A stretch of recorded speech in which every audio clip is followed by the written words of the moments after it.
بسم اللہ الرحمن الرحیم۔ میری بہنوں، بیٹیوں اور بھائیوں، میں اصلاحی بیان کر رہا ہوں۔ آج میرا موضوع یہ ہے کہ دل کا سکون کیسے نصیب ہوتا ہے۔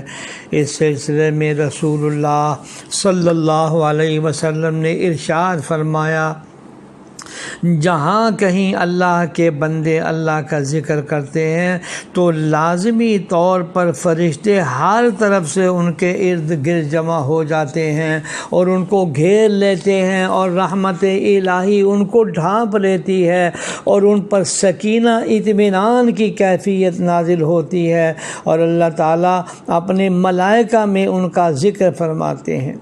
دل کا سکون کون نہیں چاہتا؟ ہر دور میں ہر انسان کی یہ چاہت رہی ہے کہ مجھے دل کا چین اور اطمینان مل جائے۔ اس اطمینان کو انسان نے جگہ جگہ تلاش کیا۔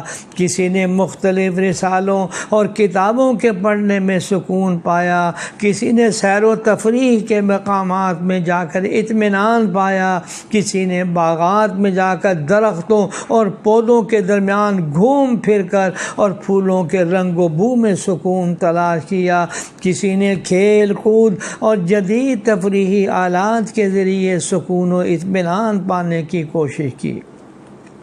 لیکن انسان نے خود سے جتنے راستے سکون حاصل کرنے کے لیے تلاش کیے، ان میں کسی طریقے میں وقت برباد ہوا، کہیں پیسہ ضائع ہوا، کہیں ایمان و اخلاق کی خرابی آ گئی، اور کبھی صحت کو بھی کھو دیا۔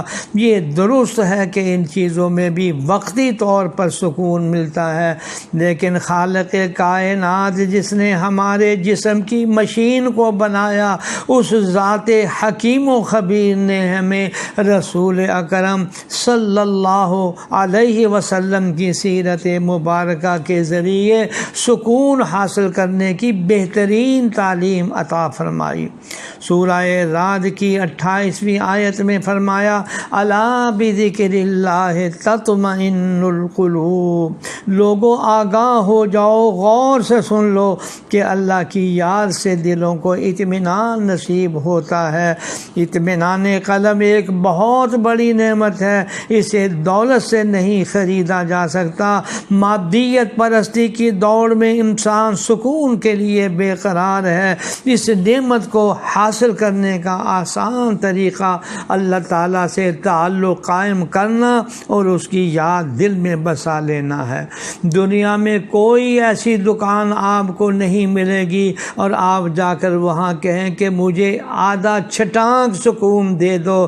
میری بہنوں اور میری بیٹیوں، سکون ملے گا تو اللہ کے ذکر میں ملے گا، سکون اور راحت ملے گی تو اللہ کے ذکر میں ملے گی۔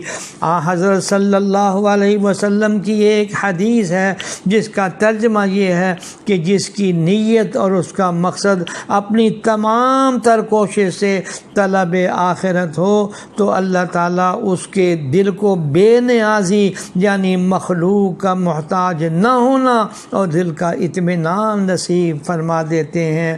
اللہ جل شانہ ہم سبوں کو سکون دل عطا فرمائے، ذکر اللہ کی توفیق عطا فرمائے، آمین یا رب العالمین۔